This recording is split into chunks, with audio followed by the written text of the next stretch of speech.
ओम अनंतकोटी ब्रह्मांड प्रमुखाय नमः। श्री स्वामी समर्थ। जय जय स्वामी समर्थ। स्वामी भक्तांनो, आपल्या चॅनलला आत्ता सबस्क्राईब करा आणि बेल आयकॉन दाबा आणि असे स्वामींचे मनमोहक आणि प्रेमळ संदेश लवकरात लवकर प्राप्त करा। मित्रांनो, आपण रस्त्याने जाताना, येताना, प्रवासात, कोणाच्या घरी गेल्यावर मोबाईल, टीव्ही, गाडीवर अशा गोष्टींच्या माध्यमातून स्वामींची तस्बीर, नाव आणि अभयवचन असं प्रत्येक स्वामी भक्ताला दिसतच असतं, पण समजत नाही। लक्षात घ्या, या माध्यमातून स्वामी तुम्हाला सतत आठवण करून देतात की तू म्हणजे आपण सतत नामस्मरण करत राहा आणि त्यातच तुझे कल्याण आहे। आणि हा संदेश अशा दृश्यांच्या माध्यमातून स्वामी सतत देत असतात आणि त्यामुळे लक्षात ठेवा, आपण सतत नामस्मरण असले पाहिजे आणि नामस्मरण आपण केले पाहिजे। मग स्वामी आपल्याला चांगला मार्ग नक्कीच दाखवतील। स्वामींवरचा विश्वास टिकून ठेवण्यासाठी नक्कीच तुमचा स्वामींवर विश्वास पाहिजे आणि त्यासाठी व्हिडिओला एक लाईक करा आणि कमेंटमध्ये श्री स्वामी समर्थ लिहायला विसरू नका। स्वामींच्या मार्गावर चालायचे म्हटले तर त्रास देणार, बरे वाईट बोलणारे, टोमणे मारणारे, आपली सेवा बघून पाय मागे खेचण्यासाठी आपले मनोबल कमी करणारे भरपूर भेटतील, पण आपण आपली सेवा करताना कोण काय बोलतं याकडे लक्ष न देता आपली सेवा करत राहायची आहे। आणि दोन गोष्टी लक्षात ठेवायचा, पहिली, स्वामी आपली परीक्षा बघतात आणि दुसरी गोष्ट, आपण कोणासाठी नाही तर स्वामींसाठी इथे येत असतो। बस आपण एवढंच लक्षात ठेवायचंय। मित्रांनो, तुमच्या जीवनात काही व्यक्ती हृदयापर्यंत जरी पोहोचले तरी हृदयात स्थान मिळण्यात मात्र ते अपयशी ठरत असतात। म्हणून अशा लोकांपासून तुम्ही जरूर पहिलेच दुरावा ठेवला पाहिजे आणि त्यांना लांब ठेवलं पाहिजे। चांगल्या माणसांना आपल्या जवळ नक्कीच केलं पाहिजे। मग चुरगळल्यानंतरही फुलांच्या पाकळ्यांनी दिलेला सुगंध म्हणजे क्षमा असते। म्हणून क्षमा करत चला आणि पुढे जीवनात चालत चला। स्वच्छ मनातील आपलेपणाची भावना माणूस आणि माणुसकीवर प्रेम करायला आपल्याला शिकवत असते। आयुष्याच्या प्रवासात आनंदासाठी कारची नव्हे तर योग्य जोडीदाराची गरज असते। मग तो पायी सुद्धा चालला ना की आनंद हा मिळतोच। प्रेम आणि आपुलकीची भावना प्रत्येक नात्याला घट्ट बनवून अवघड परिस्थितीवर मात करायला शिकवत असते। संपूर्ण आयुष्यात माणूस दुःखावर खर्च आणि सुखावर उधारी करत असतो। म्हणून पैशाने गरीब असणाऱ्या माणसांच्या तिजोऱ्या संस्कारांनी मात्र कायम भरलेल्या असतात। म्हणून निस्वार्थ कर्म हाच एक धर्म, बाकी मनाचा पसारा। कर्म करता करता नाम घेत जा, मग ना उरे मन आणि नाही पसारा। म्हणून म्हणा फक्त श्री स्वामी समर्थ, जय जय स्वामी समर्थ। माणसाच्या आनंदात खूप चेहरे सोबत असतात, परंतु तो चेहरा नेहमी आठवणीत राहतो जो अडचणीत आणि दुःखात तुमच्या सोबत असतो। म्हणून मुखवटे घालून माणसं जमवता येतात, कमवता येत नाही। म्हणून तुम्ही ती माणसे जमवलेली असतात ना, ती सुद्धा दुरावतात आणि मग तुम्हाला कोणीच राहत नाही। म्हणून कष्टातून वेचलेल्या आनंदाला दृष्ट लावण्याचं सामर्थ्य कुणाच्या नजरेत नसतं। वर्तन दर्पणा समान असते, ज्यात अहंकार आणि संस्कार या दोघांचाही चेहरा दिसत असतो। नसणं इतकं त्रासदायक नसतं, पण जितकं असून नसणं त्रासदायक असतं त्याच्या इतकं त्रासदायक काहीच नसतं। प्रेम 3 गोष्टींमुळे वाढते, आठवण, काळजी आणि विश्वास। म्हणून या तिन्ही गोष्टी तुमच्या आयुष्यात तुम्हाला नक्कीच पाहाव्या लागतील। म्हणून यशाच्या प्रवासात स्वप्नांना वाट मोकळी करून दिली की इच्छा अपेक्षांची बंधने आपल्या समोर उरत नसतात। म्हणून काम केल्यानेच माणूस थकतो असे नव्हे, कधी कधी विचारांची ओझेही माणसाला थकवणारी असतात। उपस्थिती जर विनाकारण अपमान देणारी असेल तर मग अनुपस्थितीत राहणं शहाणपणाचं असतं। जी गोष्ट तुमचा आनंद तुमच्याहून हिरावून घेत असेल तिला सोयीस्करपणे सोडून देणं हेच बऱ्याच वेळेला तुमच्या हिताचं असतं। मित्रांनो, गुरु माझं गणगोत, गुरु हीच मावली, गुरु स्पर्श दूर करी दुःखाची सावली, अशी माझी गुरु मावली आणि ते म्हणजे श्री स्वामी समर्थ महाराज आहेत। मनातले शब्द आणि शब्दातलं मौन ऐकण्याची कला साध्य केली की नात्यातला जिव्हाळा आणि जिव्हाळ्यातलं नातं दोन्ही नक्कीच तुम्हाला जपता येईल। आयुष्यात जबाबदारी आणि कर्तव्याच्या बेड्या हातात असल्या ना की माणूस थकला तरी चुकत नाही। वय आणि पैसा यावर कधीच गर्व करू नका, कारण ज्या गोष्टी मोजता येतात ना त्या संपतातच आणि अत्यंत छोट्या छोट्या गोष्टी मनाला लावून घेणे हे अस्थिर मनाचं लक्षण नक्कीच आहे।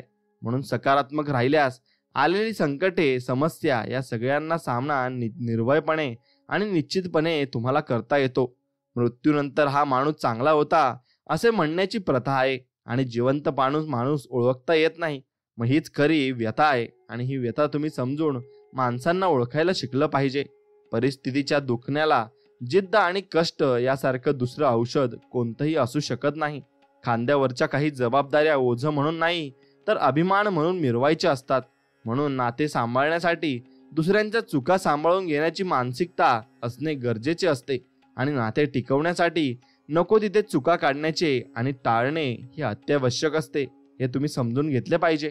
अहंकार आणि शंकेची शर्यत लागते, परंतु पराभव मात्र नात्यांचा होत असतो. म्हणून ध्यानी ध्यास म्हणे आस सदैव आणि तुझाच वास दूर असो की आसपास, चिंतनी जपतो तुझी या नामाचा प्रवास. आणि असे माझे श्री स्वामी समर्थ महाराज आणि त्यांच्या चरणी मी विलीन होऊन जातो आणि सर्व काही त्यांना अर्पण करून टाकतो. स्वामी महाराज तुम्ही सर्वांना सुख आनंदात आणि मस्त मजेत ठेवा आणि सगळ्यांना निरोगी ठेवा हीच तुमच्या चरणी प्रार्थना. हाती घेतलेले काम जबाबदारी आहे की कर्तव्य हे सुनिश्चित केले की कामाचा त्रास होत नाही. कोणालाही न दुखवता जगणे याचे इतके अतिसुंदर कर्म जगात दुसरे कोणतेच नाही. जर मावळत्या आयुष्यात अंधारच असेल तर मग वंशाचे दिवे हवेतच कशाला. म्हणून जिथं मार्ग शोधायची वेळ असते तिथं लोक कारण शोधत बसतात आणि हळूहळू मिळवलेल्या यशामुळे चांगले व्यक्तिमत्व घडत असते, तर पटकन मिळालेल्या यशामुळे आपला अहंकार नक्कीच वाढत असतो. विचारांचं नातं इतकं घट्ट असावं की मतभेद सुद्धा हसत हसत स्वीकारता आले पाहिजेत आणि अर्थहीन वादविवादापेक्षा अर्थपूर्ण शांतता नेहमीच श्रेष्ठ असते हे तुम्हाला समजलं पाहिजे. म्हणून कोणालाही आपलंसं करण्यासाठी कोणतीही जादू असावी लागत नाही. फक्त आपण जे बोलतो ते सत्य व प्रामाणिक असले पाहिजे आणि इमानदारीने आपण जगात जगलो पाहिजे, तर आपलं सर्व काही व्यक्ती जाणून घेतात आणि ऐकून सुद्धा घेत असतात. एवढं आपण फक्त समजून घेतलं पाहिजे. एखाद्या गोष्टीची उणीव भासल्याशिवाय तिच्या किमतीची जाणीव होत नाही. म्हणून आयुष्यात निरीक्षण करणारं कोणी असेल तर आत्मपरीक्षण आपोआप होत असतं. खूप कमी लोकांकडे मोजक्या शब्दात जीवनातील खूप मोठं तत्वज्ञान व्यक्त करण्याची कला मात्र असते. म्हणून काय करावं हे कळेनासं झालं की नेहमी खरंच आपण बोललं पाहिजे. जीभ ओव्हरटाईम करत असेल तर मेंदू संपावर गेला हे नक्की असतं. म्हणून आपण एकटे पडलो याची जाणीव होण्या इतकी वेदनादायी गोष्ट कुठलीच नाही आणि या जगात तशी वेदना कोणाला होऊही नये. म्हणून आपलं आयुष्य जर फाटकं असेल तर दुसऱ्याच्या आयुष्याला ठिगळं लावून कधी चालत नसतं. म्हणून पहिले आपण आपलं आयुष्य सुधारायला हवं. म्हणून जास्त प्रामाणिक वागून काही नाही मिळत. या जगात लोक खोटेपणाला मोठेपणा समजतात, पण शेवटी विजय हा सत्याचाच होत असतो. म्हणून आपण नेहमी सत्याच्या मार्गाने चालावं. केलेल्या प्रत्येक चुकीचं स्पष्टीकरण देता आलं म्हणजे आपण चुकलोच नाही असं होत नाही हे आपण समजून घेतलं पाहिजे. म्हणून मन हे नाजूकच असतं. आयुष्यात आलेली माणसे त्याला कठोर बनवत असतात. म्हणून संशय अडचणींचा डोंगर निर्माण करतो, पण विश्वास असला की त्या डोंगरातून पण एक रस्ता निघतो आणि आपण पुढे चालत जात असतो. म्हणून आयुष्यात गर्व करू नका, कारण नशीब बदलत राहते, आरसा तोच राहतो. फक्त चित्र बदलत असतं एवढं मात्र असतं. म्हणून घरासाठी घर सोडणाऱ्या माणसाला जबाबदारीचे धडे देऊ नये, कारण त्याला जबाबदारी ही चांगल्या पद्धतीने माहिती असते आणि तो जबाबदारीमुळेच घर सोडून गेलेला असतो. मित्रांनो, मूर्ख असल्याचे सिद्ध करण्यासाठी संधी प्रत्येकालाच मिळते. काही जण त्यातही घाई करतात. म्हणून गर्दीत हरवलेली चप्पल आणि दुनियादारीत हरवलेली माणसं पुन्हा कधीच आपल्याला सापडत नसतात. म्हणून या रस्त्यावर फक्त तुम्ही माणसं एकदम जपत चला आणि चांगल्या प्रकारे त्या माणसांना तुम्ही जपायला शिका. कष्ट करणारे लोक स्पष्ट बोलायला कधी घाबरत नसतात. स्वामी म्हणतात, असेल नसेल कुणी तुझं, तू पंखात बाळा कायम भरारी ठेव.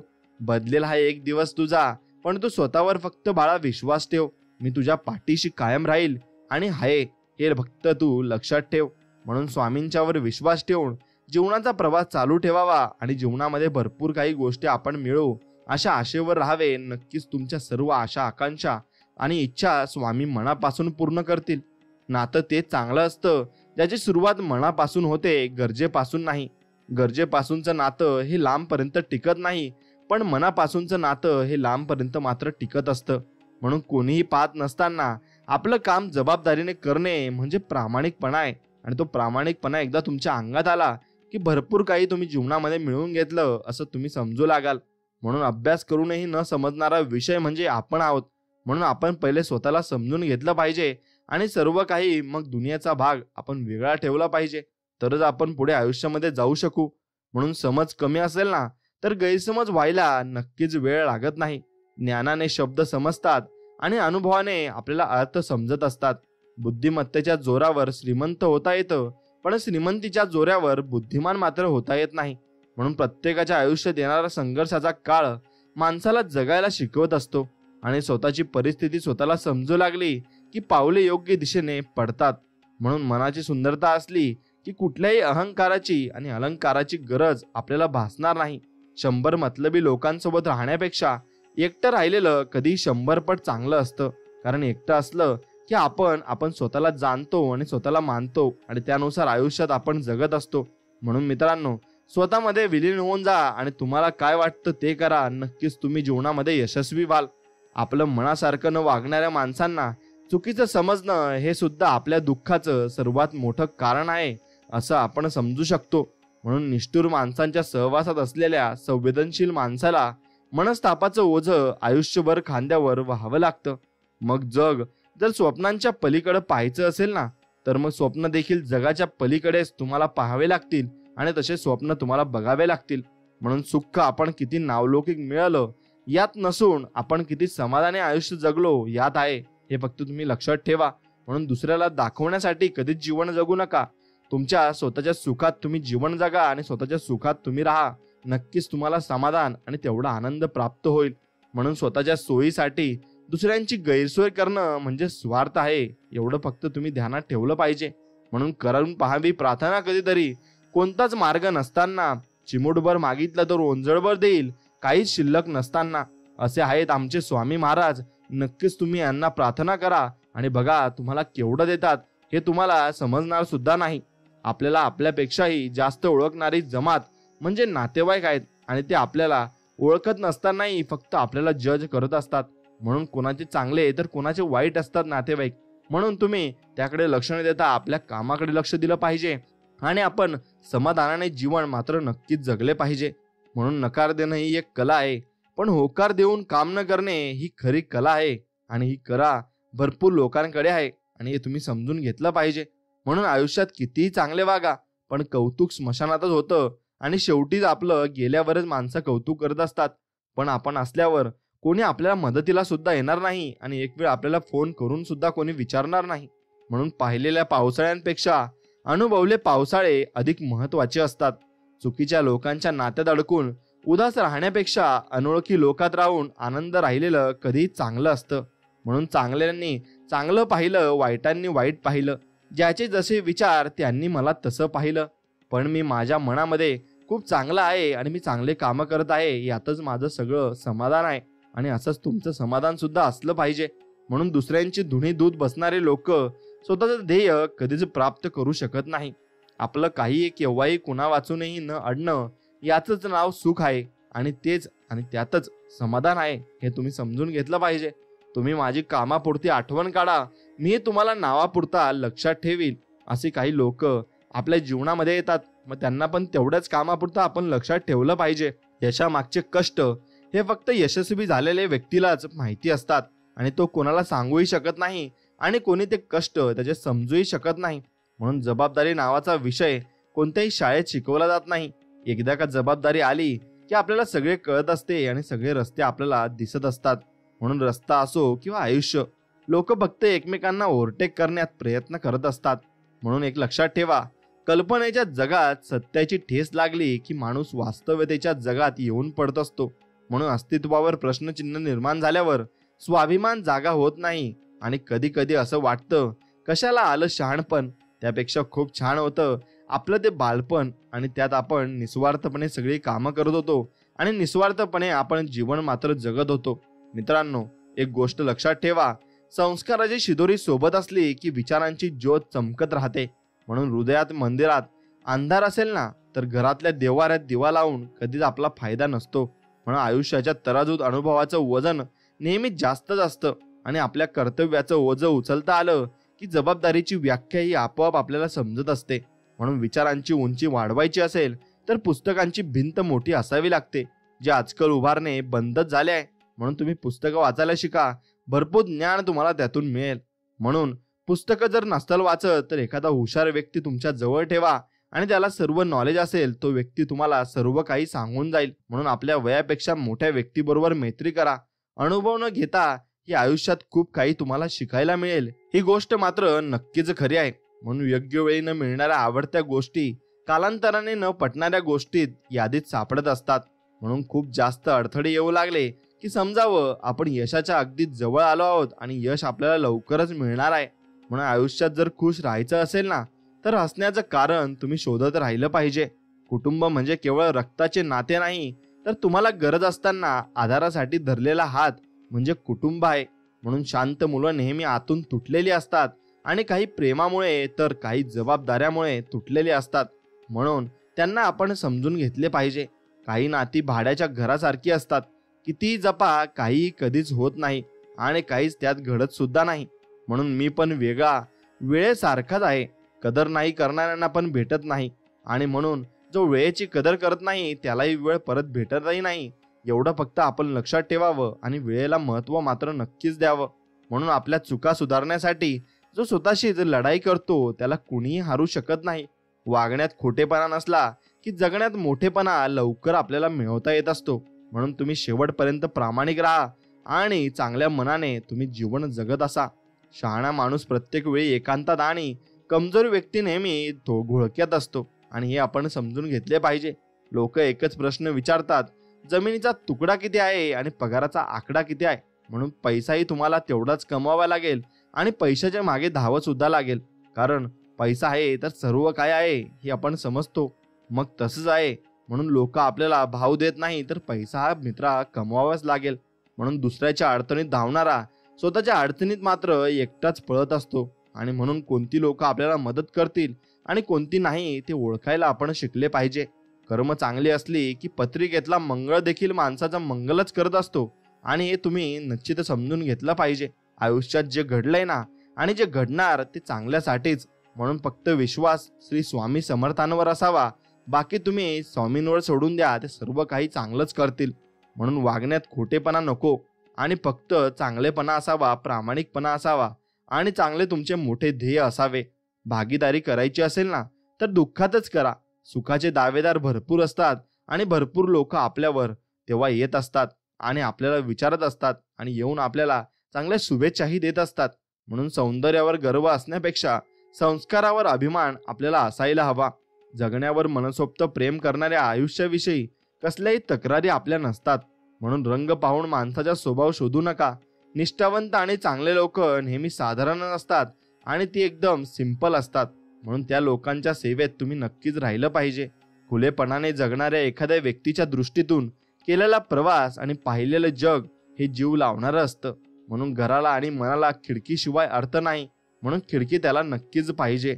म्हणून व्यक्तीपेक्षा चुकीला जास्त महत्त्व दिलं ना तर महत्त्व असणारी व्यक्ती ही गमावण्याची तयारी आपल्याला ठेवावीच लागते. आणि वेळेमुळे वाईट झालो नाहीतर मी पण एक वेळ सगळ्यांसाठी खास होतो. म्हणून काही लोक आपल्या आयुष्यात असे असतात जे आपल्यासाठी खास नसतात. मग आपणही त्यांच्यासाठी खास नसतो पण आपल्याला वाटत असतात की आपण त्यांच्यासाठी खास आहोत. तसं काहीही नसतं. म्हणून सगळे म्हणतात आयुष्यभर कोणी काही साथ देत नाही पण माझ्या तुझ्यावर पूर्ण विश्वास आहे आणि तुम्हीच आमचे कारणहार आहात असे आपण स्वामींना म्हटले पाहिजे. म्हणून प्रवाहाच्या विरुद्ध दिशेने तोच पाहू शकतो जो त्याचे निर्धार ठाम असतात आणि त्याला भरोसा असतो की मी पुढेच जात राहील आणि सर्व काही चांगलंच होणार आहे आणि एक दिवशी सर्व काही मी मिळवणार आहे. आणि तोच व्यक्ती खरंच पुढेही जात असतो. म्हणून तुमच्यात आणि माझ्यात फरक काय आहे माहितीये का? तुम्हाला सिद्ध करायचं आहे आणि मला फक्त समजून सांगायचं आहे बस. आणि तुम्हाला भरपूर काही गोष्टी करायच्या सुद्धा आहेत आणि आयुष्यात मग तुम्हाला भरपूर मोठ्या यशाच्या शिखरावर सुद्धा जायचं आहे. थकायचं नसतं, लढायचं असतं, पडायचं नसतं, जिद्दीने उभं राहायचं असतं. आणि हे आयुष्य आहे, इथे मरायचं नसतं, फक्त जगायचं असतं आणि जगत राहायचं असतं. अंतचा पण अंत होत असतो.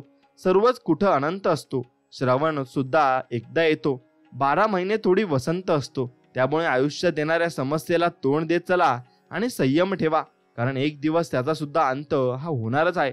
म्हणून प्रत्येक विचारांना 2 बाजू असतात, सकारात्मक आणि नकारात्मक.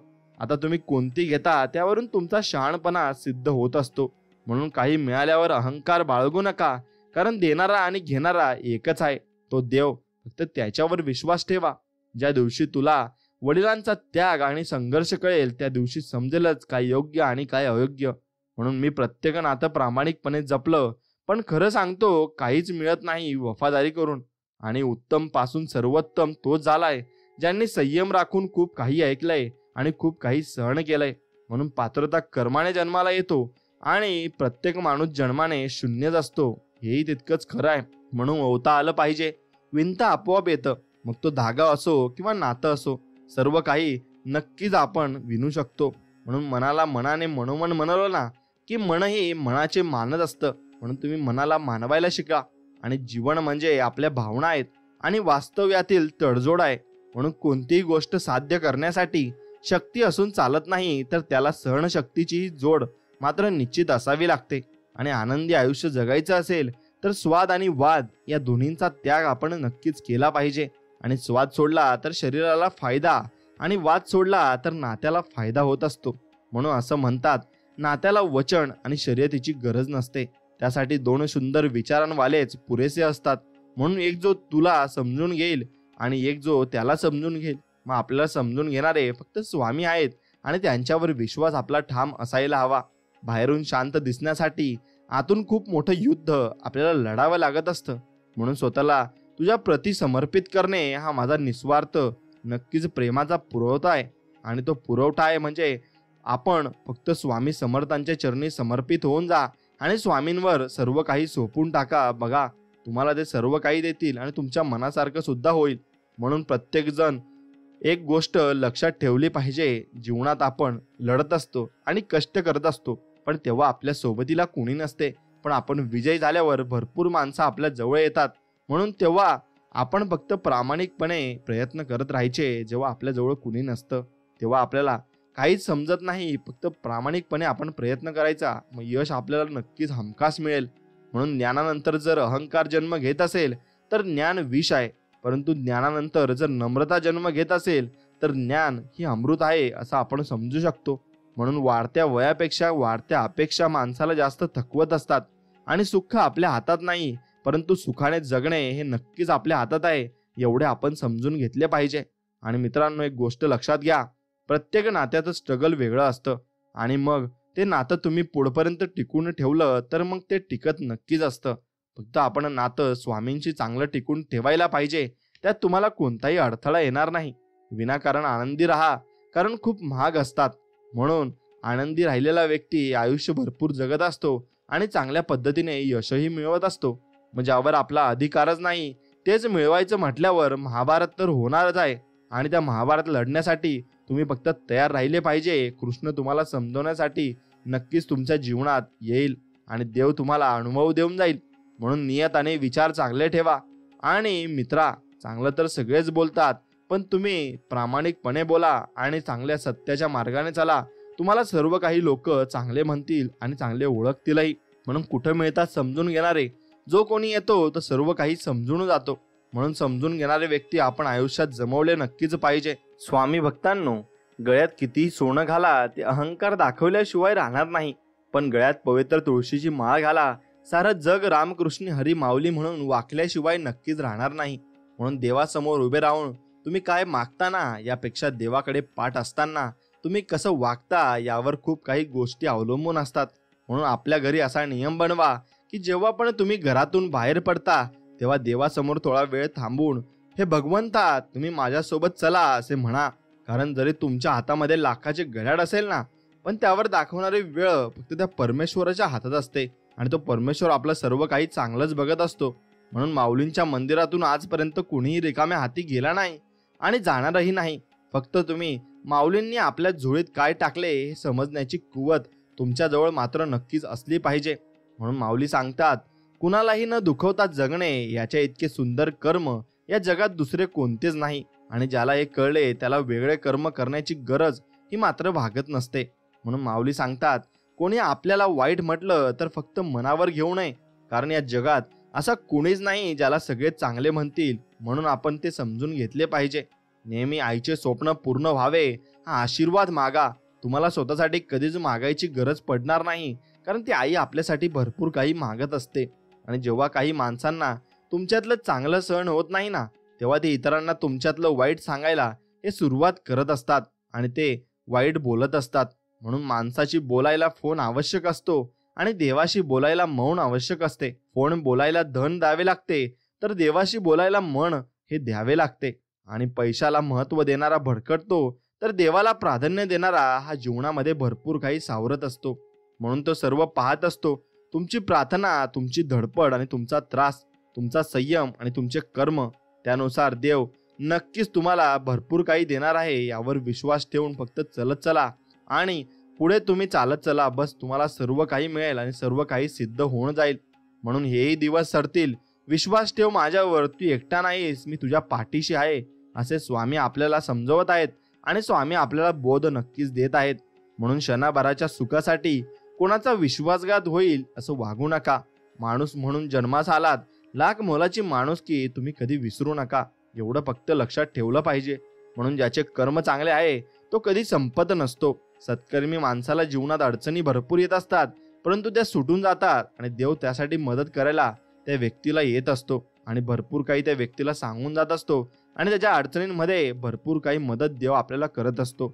म्हणून नाशिवंत हा देह सारा उद्या भंगून जाईल. काय कमावले काय जमवले, कधीतरी माती मोल होईल. दोन शब्द प्रेमाचे घे रे तू सदामुखी, प्रेमानेच जग तू जिंक, मग होतील सर्व सुखी आणि समाधानी. म्हणून आपण प्रेमाने बोलायला शिका आणि प्रेमाने वागायला सुद्धा शिका. म्हणून माणसाने कितीही डोळे झाकले तरी देवाचे डोळे मात्र उघडेच असतात. म्हणून समजू नका की आपल्याला कोणी पाहणार नाही. तुम्ही माणसाच्या डोळ्यात धूळ फेकू शकता, पण देवाच्या कधीच नाही. म्हणून कर्माचा हिशोब झाल्यावर राहत नाही, तो झाल्याशिवाय राहत नाही आणि तो होतोच. आणि एक दिवशी कर्माचे फळं ही प्रत्येकालाच मिळत असतात, मग ती चांगली असो किंवा वाईट असो. कुणाच्या चुका जगासमोर आणत बसू नका. तो आहे विटेवर हिशोब करायला आणि तो सर्व काही बघून घेईल. यावर फक्त विश्वास ठेवा. नाती अशी असावी ज्यावर अभिमान असावा. काल जेवढा विश्वास होता तेवढाच आज असावा. नातं फक्त ते नाही जे दुःख आणि सुखात सोबत करतं, पण नातं ते असतं जे आपलेपणाची जाणीव नक्कीच करून देत असतं आणि ते भरपूर काही गोष्टी आपल्याला समजून जात असतं. म्हणून कपाळावरील रेषेत भाग्य शोधण्यापेक्षा कपाळावरील घामात भविष्य शोधल्यास आयुष्य कपाळावर हात टेकण्याची वेळ आपल्यावर कधी येणारच नाही आणि कधी येऊ शकतही नाही. म्हणून माऊली सांगतात, वाटा सापडत जातील तुम्ही शोधत जा, माणसं बदलत जातील तुम्ही स्वीकारत जा, परिस्थिती शिकवत जाईल तुम्ही शिकत जा, येणारे दिवस निघून जातील तो क्षण जपत जा आणि विश्वास तोडून अनेक जातील तुम्ही सावरत जा. प्रसंग परीक्षा घेत जाईल तुम्ही क्षमता फक्त दाखवत जा. मग तुम्हाला सर्व काही कळेल आणि जीवनाबद्दल तुम्हाला भरपूर काही अनुभव सुद्धा येतील. म्हणून श्रीमंतीच्या चर्चा सगळे ऐकतील, पण तुमच्या पण गरिबीच्या कधीच नाही. म्हणून एक लक्षात ठेवा, जे दुःखात तुमच्या सोबती असतात तेच तुमचे खरे असतात आणि ते शेवटपर्यंत तुमच्या सोबत टिकत असतात. म्हणून ज्याचे कर्म चांगले आहे तो कधी संपत नसतो आणि भरपूर काही गोष्टी त्याला मिळत असतात आणि यश देव त्याला स्वतः आणून देत असतो. म्हणून सकाळची सुरुवात दोन गोष्टींनी करावी. पहिली म्हणजे कालचे वाईट प्रसंग विसरून आणि दुसरे म्हणजे आज काहीतरी नवीन चांगले करावे. आणि हे मनात ठेवून तुम्ही दिवसाची सुरुवात नक्कीच केली पाहिजे आणि त्याप्रमाणे तुमचा दिवसही चांगलाच जाईल. म्हणून आयुष्यात खूप चुका केल्या असतील, पण अभिमान मात्र एकाच गोष्टीचा आहे की आजपर्यंत स्वतःच्या स्वार्थासाठी कधीच कोणाचा फायदा नाही घेतला. आणि चांगले कर्म असेल तर फळ देखील चांगलेच मिळणार, यावर फक्त आपला विश्वास आहे आणि तो विश्वास शेवटपर्यंत टिकून ठेवावा लागतो. आणि मग मनात फक्त धरून चालायचं आहे की आपलं चांगलंच होणार आहे आणि परमेश्वर आपल्याला चांगलंच देणार आहे. परमेश्वराने दुसऱ्याला काय दिले हे बघण्यात आपण इतके मग्न असतो ना की परमेश्वराने आपल्याला काय दिलंय हे बघायला आपल्याकडे वेळच नसतो. म्हणून तो वेळ काढा आणि आपल्याकडे काय आहे ते नक्कीच तुम्ही बघा. म्हणून आपल्या आयुष्यात कोण येणार हे आपण जन्मताच ठरलेलं असतं. येणाऱ्या प्रत्येक माणसाच्या येण्यामागे काहीतरी कारण मात्र नक्कीच असतं. म्हणून लोक आपल्या वाईट कर्माची शिक्षा द्यायला येतात, तर काही लोक आपल्या चांगल्या कर्माची फळं द्यायला आपल्या जीवनात येत असतात. म्हणून जीवन म्हणजे झोपाळा आहे, जो जेवढा मागे जातो तेवढ्याच प्रमाणात पुढे येत असतो. आणि त्यामुळे जीवनात घाबरू नका. दुःख जेवढी येतात तेवढे सुखही येणार आहेत, यावर फक्त विश्वास ठेवायला शिका. म्हणून एक गोष्ट लक्षात ठेवा, तुम्ही तुमच्या वयापेक्षा 9 महिने मोठे आहात ही गोष्ट फक्त एका व्यक्तीला ठामपणे माहिती असते आणि त्याच व्यक्तीला कधी तुमचा मोठेपणा तुम्ही दाखवू शकत नाही आणि दाखवूही नका. म्हणून मनासारखे दिवस येण्यासाठी काही मनाविरुद्ध दिवस तुम्हाला नक्कीच जगावे लागतील आणि ते दिवस जगले की तुम्हाला सर्व काही प्राप्त होऊन जाईल. म्हणून विहिरीचे पाणी सर्व पिकाला सारखेच असते, पण कारलं कडू आणि गोड गुस असतो आणि मग चिंच ही आंबट असते. म्हणून त्यात पाण्याचा दोष काहीच नसतो, तो बीजाचा असतो. मग तसंच देव सुद्धा सर्वांसाठी सारखाच आहे ना. मग दोष कर्माचा असतो. मग तुम्ही कर्म चांगली करा, तुमच्यासोबत चांगलंच होणार आहे आणि देव सर्व काही बघत आहे याच्यावर फक्त विश्वास ठेवा. नक्कीच तुम्ही देवाला घाबरून राहाल आणि देवाला तुम्ही घाबरून राहिले तर आयुष्यामध्ये तुम्ही भरपूर काही चांगल्या मार्गाने चालत जाल आणि तुम्हालाही चांगले मार्ग भेटतही जातील.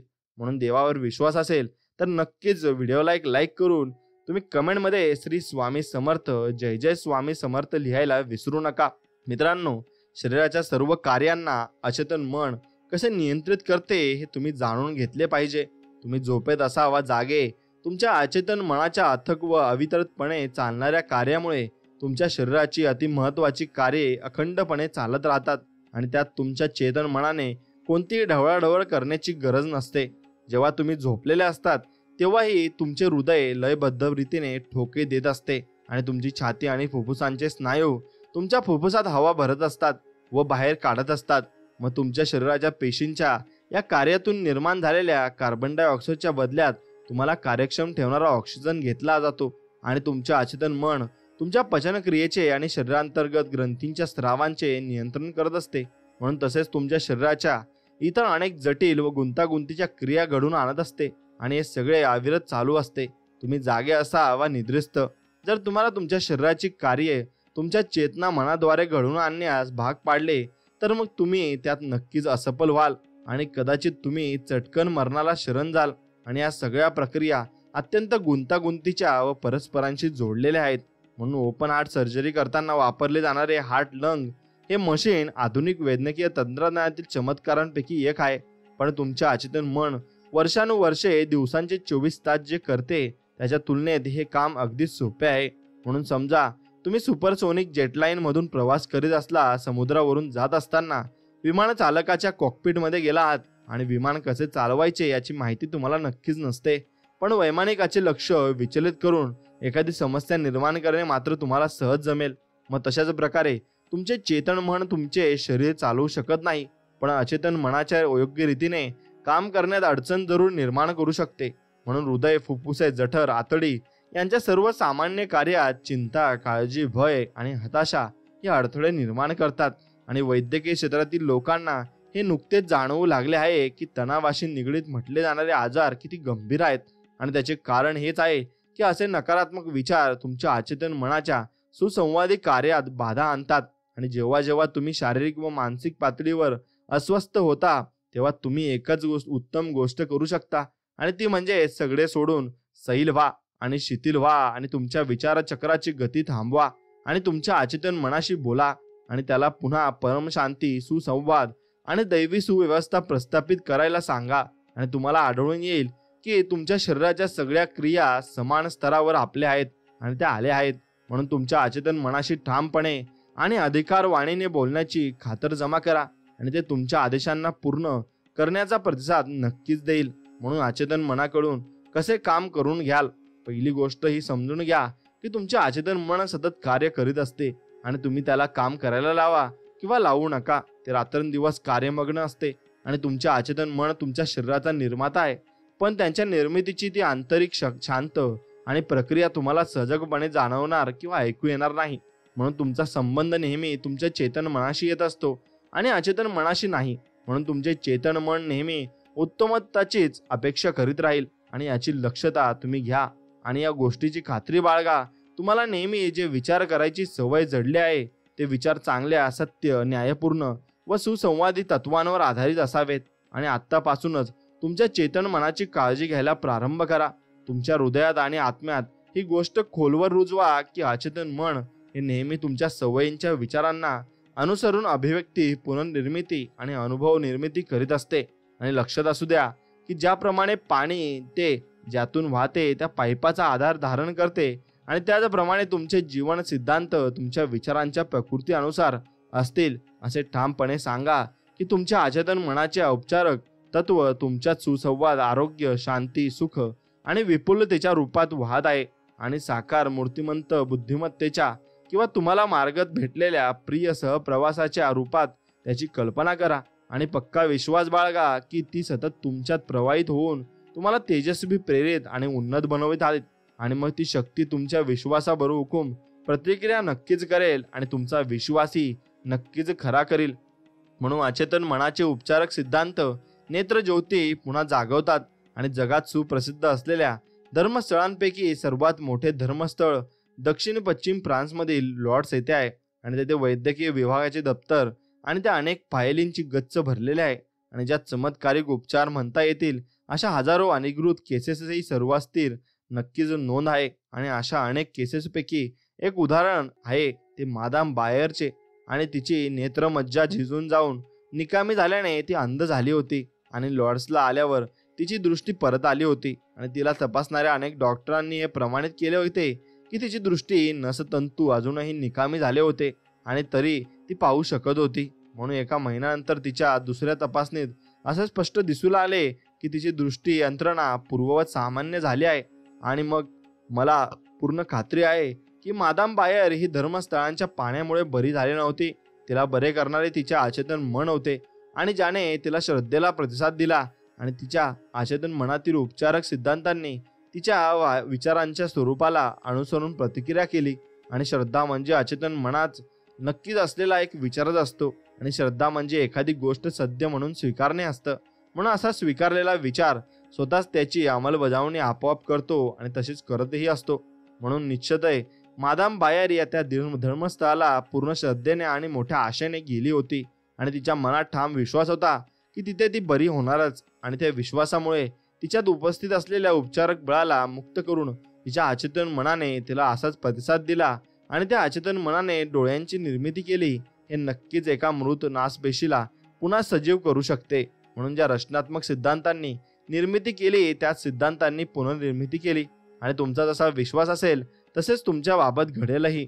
म्हणून परिपूर्ण आरोग्याची कल्पना तुमच्या अचेतन मनाला नक्कीच कशी आवडावी आणि काढवावी ते तुम्ही शिकून घ्यायला हवं. मित्रांनो, साऊथ आफ्रिकेतील जोहान्सबर्ग येथे मला भेटलेल्या एका पादरीने सांगितले की असे लेखक म्हणतात त्यांनी खूप पसरलेल्या फुफ्फुसाच्या कॅन्सरवर कशी मात केली त्यासाठी त्यांनी संपूर्ण आरोग्याची कल्पना त्यांच्या अचेतन मनाला कळविण्यात पद्धत वापरली. व माझ्या विनंतीवरून त्यांनी त्या प्रक्रियेचे सविस्तर विवरण करायला पाठवले. आणि मग दिवसातून अनेक वेळा मी स्वतःच्या शारीरिक व मानसिकरित्या संपूर्णपणे शिथिल करून टाकीत असे. आणि माझ्या शरीराला मी पुढील सूचना देत असे, शिथिल करीत असे. माझी पावलं शिथिल झाली आहेत, माझे घोटे हे शिथिल झाले आहेत आणि माझे पाय शिथिल झाले आहेत. मग माझ्या उदराचे स्नायू शिथिल झाले आहेत आणि माझे हृदय, माझे फुफ्फुसे शिथिल झाले आहेत आणि माझे मस्तक शिथिल झाले आहे. माझे संपूर्ण अस्तित्व शिथिल झाले आहे. असे म्हणत साधारणतः 5 मिनिटांनंतर मी झोपेच्या गुंगीसारख्या अवस्थेत जायचो. आणि त्यानंतर मी पुढील सत्याचे उच्चारण करायचो. ईश्वराची परिपूर्णता आता माझ्या पर्पत व्यक्त होत आहे आणि संपूर्ण स्वास्थ्याची कल्पना हे आत्ता माझ्या अचेतन मनात भरून राहिली आहे. आणि ईश्वरापाशी माझी जी छबी आहे ती परिपूर्ण छबी आहे. आणि माझे अचेतन मन ईश्वराच्या मनातील त्या परिपूर्ण छबीनुसार माझ्या शरीराची पुनर्निर्मिती करीत आहे. आणि धर्मगुरू या पद्धतीने उल्लेखनीयरित्या बरे झाले. आणि परिपूर्ण स्वास्थ्याची कल्पना अचेतन मनाला साध्या व सरळ सोट मार्गाने कळविण्याचे तंत्र त्यांनी नक्कीच वापरले आहे. म्हणून तुमच्या अचेतन मनाला परिपूर्ण स्वास्थ्याची कल्पना देण्याचा आणखीन एक अद्भुत मार्ग म्हणजे शिस्तबद्ध व शास्त्रीय प्रतिकामन आहे. आणि अर्धांगवायू झालेल्या एका माणसाला मी सांगितले की त्याने स्वतःशी असे सुस्पष्ट चित्र रंगवायचे ज्यात तो त्याच्या कार्यालयात इकडे तिकडे हिंडत आहे आणि त्याच्या टेबलाचा स्पर्श करीत आहे आणि फोनवर बोलत आहे आणि इतर लोक सगळे कार्य करीत आहेत आणि जी त्याने बरे झाल्यावर केली असती. मग मी त्याला समजावून सांगितले की हे पूर्ण आरोग्याचे मानसिक प्रतिमांकन हे त्याच्या अचेतन मनाद्वारा स्वीकारले आहेत आणि त्याने स्वतःला त्या भूमिकेत चोकून घेतले आहेत. म्हणून त्याला असे जाणवू लागले की तो खरोखर ऑफिसमध्ये परत आला आहे आणि त्याला माहिती होते की त्याच्या अचेतन मनाला त्याने काही निश्चित मूर्त काम करण्यासाठी दिले होते आणि त्याचे चित्र हे नक्कीच अचेतन मन एक अशी फिल्म होती ज्यावर ते प्रमाणित होत होते आणि हे चित्र उमटत होते. आणि मग त्याने अनेक आठवड्यांसाठी ही प्रतिमांकांची शिस्त पूर्णपणे उटकटली रडली. आणि मग एके दिवशी घरात कोणी नव्हते आणि फोनची घंटा वाजू लागली. टेलिफोन त्याच्या बिछाण्यापासून 12 फूट दूर होता तरी तो तिथपर्यंत पोहोचला व त्याने फोन उचलला आणि त्या क्षणापासून त्याचा आधार नाहीसा झाला.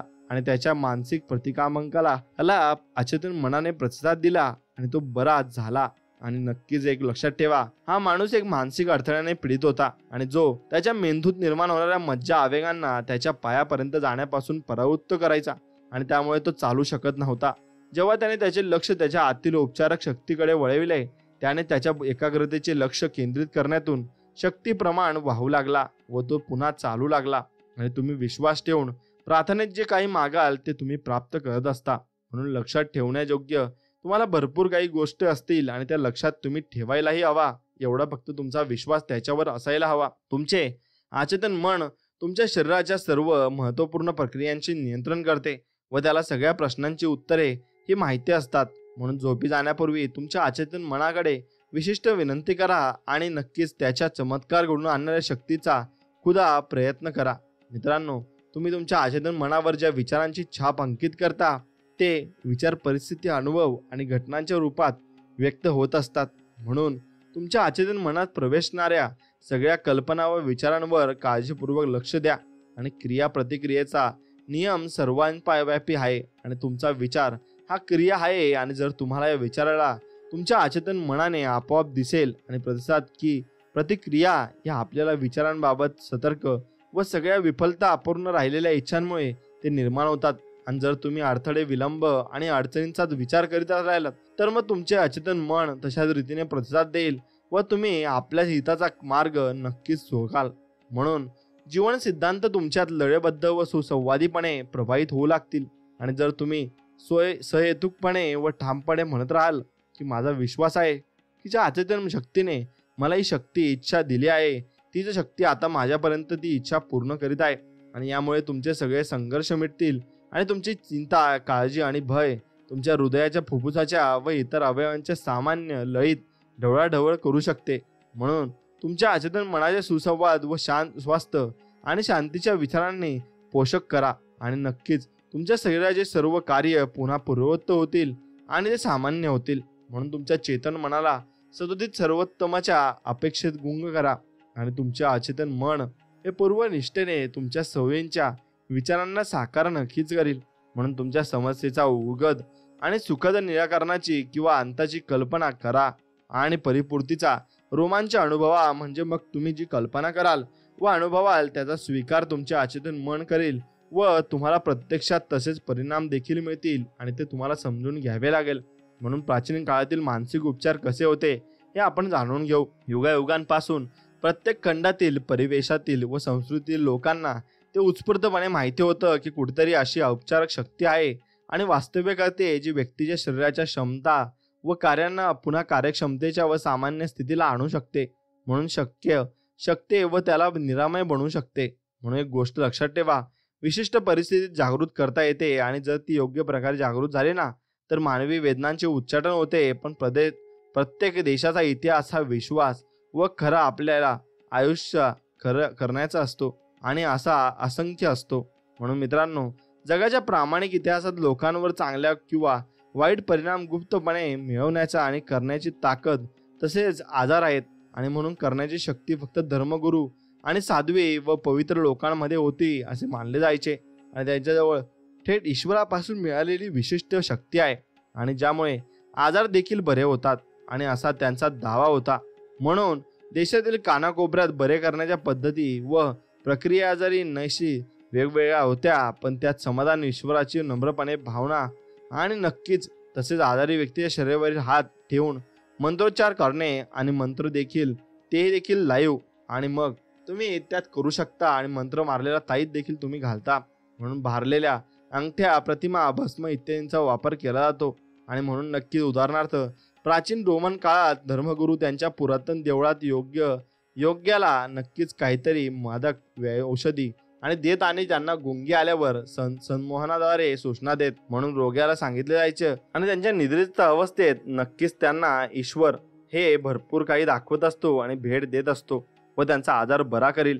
आणि त्यानंतर अनेक रोगी बरे व्हायचे. म्हणून इकेच्या वक्त्यांना सांगितले जायचे की त्यांनी राळ, ऊद आणि हिरोबोळ या सगळ्या द्वितीयेच्या चंद्रप्रकाशात मोकळ्या हवेत पालीसह कुटावे आणि विचित्र व रहस्यमय विधी केल्यानंतर ते देवतेचे प्रार्थना करायचे आणि त्यांनी नुकत्याच बनवलेल्या वरील औषधांचा घोट घ्यायचे आणि झोपी जायचे. जर त्यांची श्रद्धा पुरेशी बळकट असली तर त्यांना स्वप्नात देवी दिसायची, आणि हा विधी जरी आपल्याला बळकट असली तरी मग त्यांना स्वप्नात भरपूर काही गोष्टी समजून जायच्या. म्हणून चमत्कारिक आणि हास्यास्पद वाटला असला तरी त्यानंतर रोगी बरे होत असत. आणि प्राचीन काळातील लोक आचेतन मनाच्या अमूल्य शक्तीला प्रवाहित करण्याचे अनेक परिणामकारक मार्ग तयार करायचे व त्यांना आजार बऱ्या करण्यासाठी वापरायचे. आणि या पद्धतीने आजारावर इलाज होतो आणि त्यांना माहिती होते, पण तो का व कसा होतो हे त्यांना कळत नव्हते. म्हणून आज आपण समजू शकतो की नक्कीच ते अचेतन मनाला अशा विधींद्वारे सूचना द्यायचे आणि विविध विधी काळे व ताईत व्यक्तीच्या कल्पनाशक्तीला प्रभावितपणे आकर्षित करायचे आणि रोग्याच्या अचेतन मनाला उपचारकाने नक्कीच दिलेल्या सूचना व स्वीकारणे सुलभ व्हायचे. पण बरे करण्याचे कार्य खुद्द रोग्याचे अचेतन मन नक्कीच मात्र करत असत. म्हणून प्रत्येक युगात असे होत आले आहे.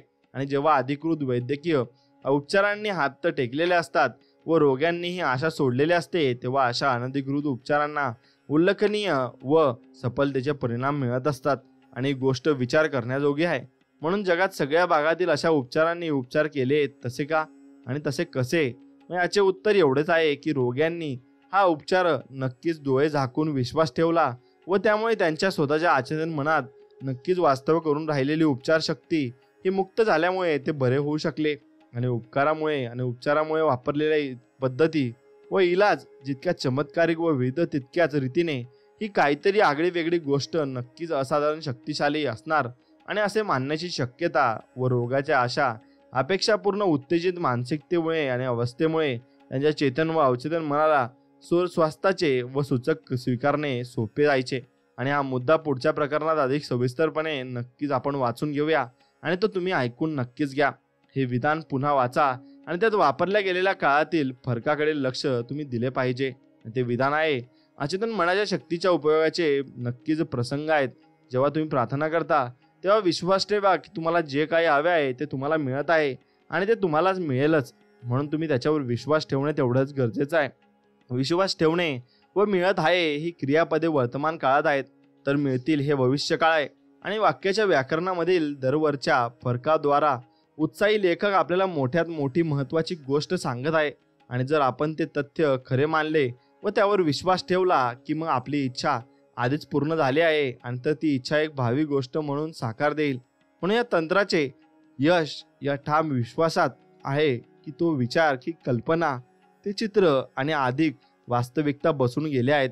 आणि मनाच्या प्रांतात एखादी गोष्ट मूर्त रूपात येण्यासाठी ती जणू आधीच अस्तित्वात आहे असा विचार करायला नक्कीच आपण पाहिजे. आणि तसा विचार केला तरच ते शक्य होऊ शकेल. म्हणून यासाठी तुम्ही या तंत्राचे यश ठाम विश्वासात आहे. तो विचार आणि ती कल्पना नक्कीच तुम्ही वास्तविकता बनून गेले आहेत. म्हणून मनात प्रांतात एखादी गोष्ट मूर्त रूपात येण्यासाठी नक्कीच विचार तुम्ही करायला हवा आणि जणू आधीच तुम्ही ती अस्तित्वात आहे असा विचार करायला हवा. म्हणून या थोड्या गूढ सांकेतिक शब्दाद्वारा थोडक्यात विशेष मार्गदर्शन असे मिळते की विचारांच्या रचनात्मक शक्तीचा उपयोग करून तुम्हाला खूप हव्याशा वाटणाऱ्या गोष्टींचा ठसा कशा रीतीने अचेतन मनावर अंकित करावा आणि तुमचा विचार आणि तुमची कल्पना योजना किंवा उद्दिष्ट हे त्यांच्या पातळीवर इतकेच खरोखरे कसे जितके हात तुमच्या हात किंवा हृदय. आणि हे या तंत्राचा अवलंब करून तुम्ही तुमच्या मनातून नकारात्मक परिणाम शक्यतो आणि शकणाऱ्या अशा सगळ्या स्थिती व परिस्थिती किंवा योग्य योगाने सर्व विचार हद्दपार करू शकता. आणि तुम्ही मनात बी पेरत आहात आणि ज्याच्यात तुम्ही काही त्रास दिला नाही तर ते नक्कीच अंकुरित होऊन बाह्य जगात फळांसाठी नक्कीच येईल आणि भरून लागेल. म्हणून मित्रांनो, जिसने ज्या गोष्टीला अत्यंत महत्त्व दिले आणि मग ती गोष्ट आहे आस्था आणि विश्वास. म्हणून तुम्हाला नक्कीच याच्यामध्ये पुन्हा पुन्हा नक्कीच ऐकायला मिळेल की तुमच्या आस्थेला आणि आस्थेनुसार तुमच्या दिली जाते. आणि मग तुम्ही विशिष्ट प्रकारची बीज जमिनीत पेरता तेव्हा तुमच्या विश्वासा असतो आणि तो विश्वास जो असतो तोच तुम्हाला पुढे घेऊन जात असतो की तुम्ही ज्या फळाचे बी पेरलं आहे तीच फळे तुम्हाला मिळतील. आणि अशा रीतीने तुम्ही त्या विमा शक्तीला आणि विमाच्या बियाच्या म्हणून भरपूर गोष्टी तुम्ही त्यात केल्या पाहिजे. आणि त्या बियांमुळे वाढीच्या व शेतीच्या नियमांवर विश्वास ठेवता की आणि तुम्ही जे पेराल त्याचेच फळे तुम्हाला मिळतील हे तुम्ही समजून घेतलं पाहिजे. म्हणून त्या ग्रंथामध्ये ज्या आस्थेचे व विश्वासाचे वर्णन केले आहे ते विचार बघण्याची आणि करण्याची एक रीत आहे आणि मनाचा एक दृष्टिकोन आहे. आणि एक पारंपरिक निश्चित आहे. आणि मग तुम्ही तुमच्या चेतन मनात ज्या विचारांचा पूर्णपणे स्वीकार केलाय तो तुमच्या अचेतन मनात साकार होऊन प्रत्यक्षात उतरेल. आणि एका अर्थाने आस्था म्हणजे त्याला तर्क, आणि तुम्ही तर्क व बुद्धीद्वारा नकार देता त्याच्या सत्य म्हणून स्वीकार करणे आवश्यक आहे. आणि विश्वास म्हणजे तर्कनिष्ठ आहे. म्हणून विश्लेषक अशा छोट्या चेतन मनाचे म्हणणे ऐकायला तयार नसते आणि नकार देते. म्हणून त्याचा आवाज बंद पाडणे आणि तुमच्या अचेतन मनाच्या शक्तीवर पूर्ण विश्वास ठेवणाऱ्या या दृष्टिकोनाला बाहू पसरून नक्कीच आपण आलिंगन देऊ शकतो.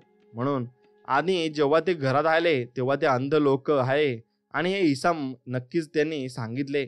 आणि मग त्यांना सांगितले की हे करू शकेल आणि असा विश्वास तुम्हाला वाटतो का? मग त्यांनी उत्तर दिले, हो देवा. मग त्याने तुमच्या विश्वासावरून तुम्हाला फळ असे म्हणत त्यांच्या डोळ्यांना स्पर्श केला आणि त्यांचे डोळे उघडले. आणि मग त्यांना सक्त ताकीद दिली की ते कुणालाही कळता कामा नाही. म्हणून तुमच्या विश्वासानुसार तुम्हाला मिळो असे म्हणताना नक्कीच देव उघडपणे त्या अंध व्यक्तीच्या अचेतन मनाच्या सर्व कार्यालाच आवाहन करीत होते. आणि त्याचा विश्वास आणि त्याची श्रद्धा ही त्यांची महान अपेक्षा होती आणि ती आपलीही पाहिजे.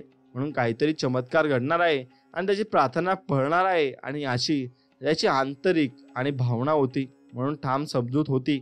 म्हणूनच ते घडले. आणि रोग्यांना बरे करण्याचे हे त्रिकालबाधित तंत्र आणि जगातील रोग बरे करण्याच्या समुदायाने सारख्याच प्रयत्नात तुम्ही नक्कीच वापरले आहे.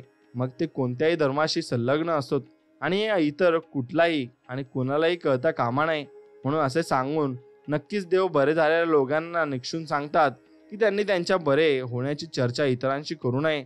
आणि जर त्यांनी तसे केले तर त्यांना नक्कीच नास्तिक लोकांच्या संशयाबाहेर आणि संशयाखोर व हीन दर्जाच्या टीकेने त्रस्त केले असते.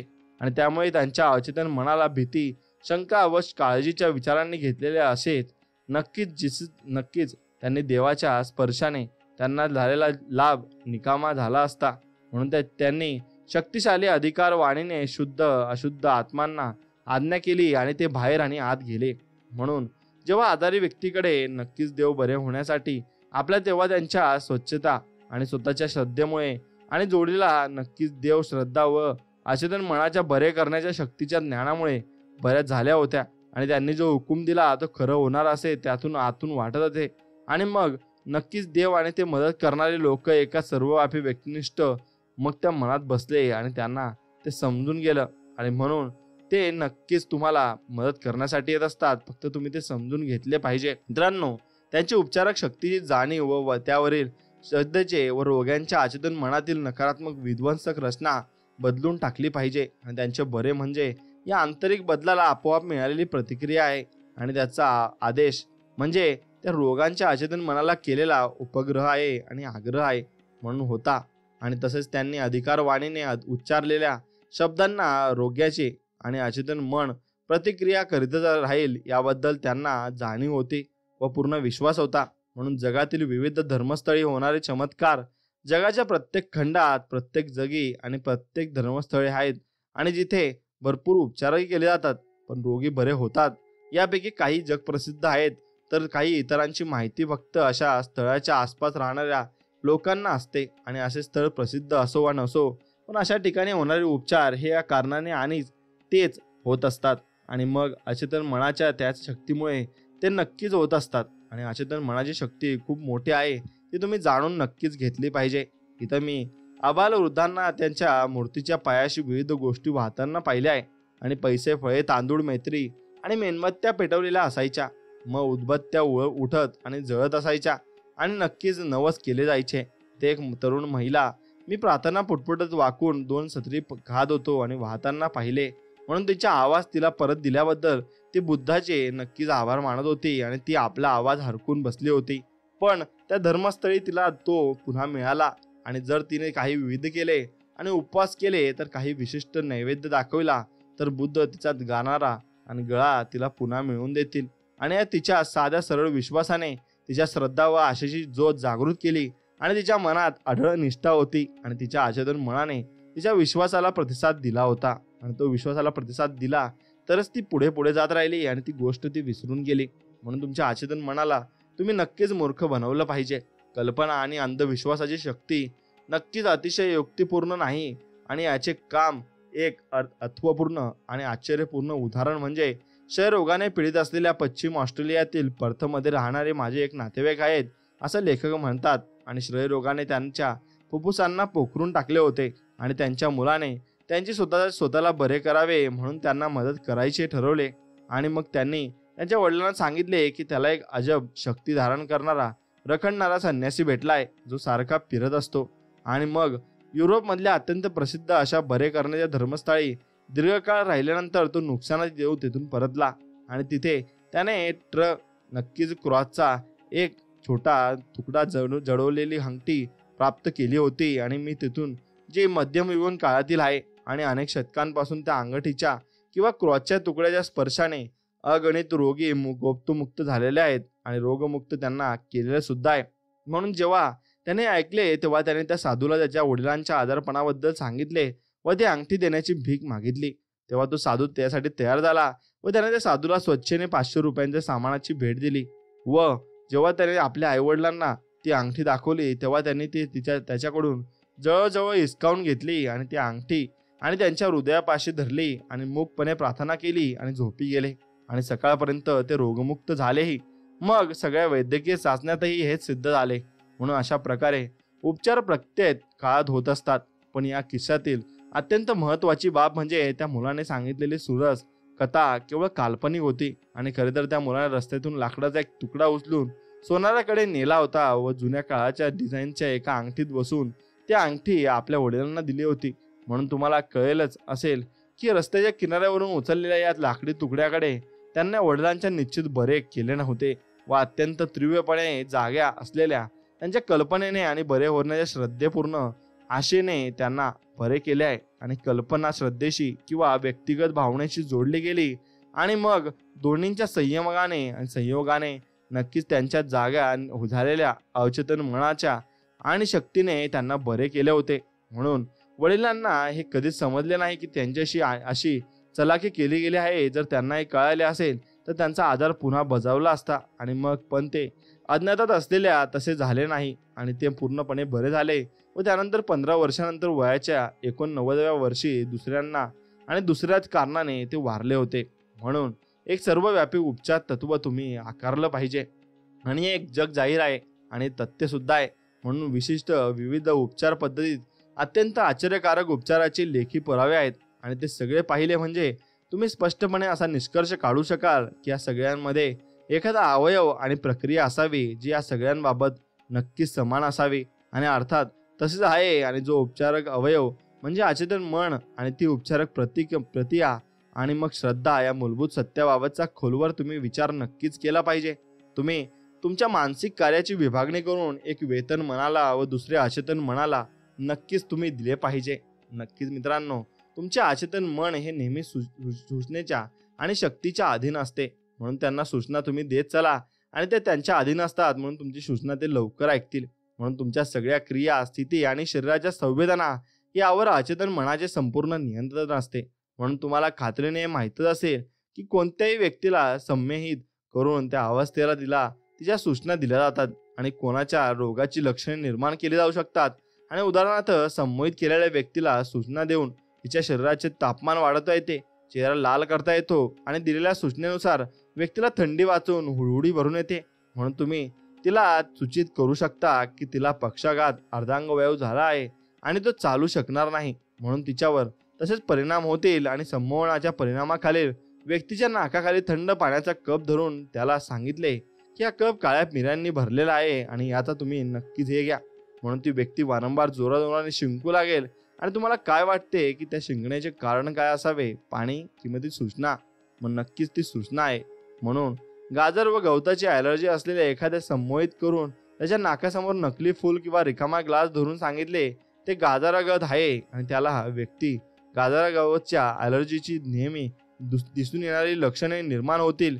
आणि या सगळ्या उदाहरणांवरून आपण काय पाहू शकतो की लक्षणांचे कारण अचेतन मनात आहे आणि साहजिकच लक्षणांचा इलाज देखील अचेतन मनातच आहे.